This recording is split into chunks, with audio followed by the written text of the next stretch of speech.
বাংলায় আপনাদের সকলকে স্বাগত। আপনাদের সঙ্গে আমি রমা। দুর্গাপুরে এক বেসরকারি কারখানার মূল গেট বন্ধ করে বিক্ষোভে তৃণমূল কর্মীরা।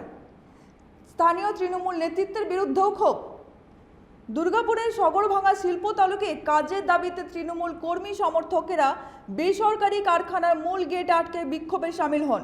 তাদের অভিযোগ, স্থানীয়দের উপেক্ষা করে বহিরাগতদের চাকরি দেওয়া হচ্ছে। বৃহস্পতিবার সকাল থেকে শুরু হওয়া এই বিক্ষোভে কারখানার গেটে 10 দিনের হুঁশিয়ারি দেওয়া হয়, যাতে বলা হয় সময় মতো বহিরাগতদের সরানো না হলে পরিবার সহ গেটের সামনে বসে আন্দোলন করবেন। দীর্ঘদিন কাজ না পাওয়ার ক্ষোভে তারা দলীয় পতাকা দিয়ে আন্দোলনে নামতে বাধ্য হয়েছেন বলে জানিয়েছেন। ঘটনাস্থলে পুলিশ পৌঁছালো, আন্দোলনকারীরা অনড় ছিলেন। ম্যানেজমেন্ট কোনো কারো কথা শুনছে না, ঠিক আছে। আমরা দিনকে দিন পার্টি টিএমসি পার্টি করে আসছি, ঠিক আছে। আমাদের এলাকার ছেলে আমরা ধুলো খাচ্ছি, গালি খাচ্ছি, আমরা রাত দিন যেই কোনো মিটিং মিছিল করছি, কিন্তু রাতে অন্ধকারে ঢেলে ছেলে ঢুকছে। ম্যানেজমেন্ট কারো কোথায় এলাও করছে না।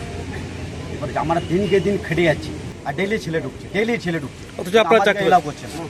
কতদিন ধরে বসে আছেন? আমরা বহুত দিন থেকে, আজ মোটামুটি 13-14 বছর থেকে বসে আছি। নেতৃত্ব যারা আছেন তাদেরকে বলেছেন, কিন্তু কিছু হচ্ছে না। কেউ এলাও নাই। আমরা বেকার ছেলেকে আমাদের কেউ দেখছে না, আমাদের বেকার ছেলেকে কেউ দেখছে না। পরে 10 দিনে হুঁশিয়ারি লিফলেট সাটিয়ে তারা সরে যান। তৃণমূলের প্রাক্তন কাউন্সিলর দ্রুত নিয়োগের আশ্বাস দিল বিজেপি বিধায়ক লক্ষণ চন্দ্র ঘড়ুই এই বিক্ষোভকে তৃণমূলের গোষ্ঠীদ্বন্দ্ব হিসেবে আখ্যা দিয়েছেন। একটু তো বিলম্বনা, লোকে তো বলে দাদা আবার চাকরি কি হলো, আবার চাকরি কি হলো, রাস্তায় গেলে পরে আমাদের ধরছে। পার্টির লোক তারা, পার্টির লোক আছে, আমাদেরকে এমনি সাধারণ বেকার যুবকও আছে। আমি চেষ্টা চালাচ্ছি, দেখো কি হয়। গালমন্দ তো আপনাদের খেতে হচ্ছে। একটু গাল আমাকে দেয় না, তবে একটু গরম গরমভাবেই কথাগুলো বলে, এটা আমার শুনতে খারাপ লাগে। নেতৃত্বকে জানিয়েছেন?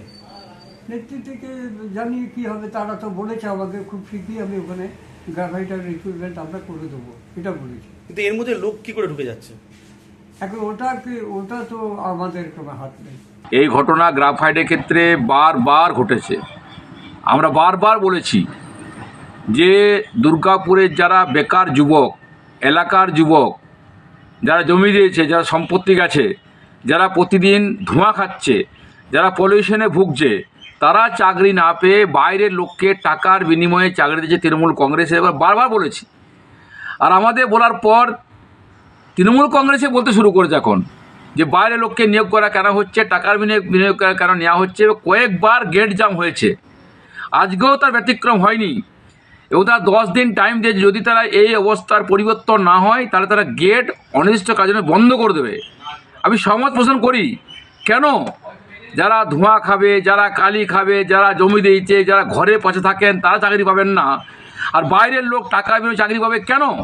অ্যাকচুয়ালি ডিএসপি এবং গ্রাফাইট হচ্ছে তৃণমূল কংগ্রেসের দুধেল গাই, আর এইটা বারবার তারা প্রমাণিত করেছেন, টাকার বিনিময়ে বাইরে চাকরি দিয়েছেন।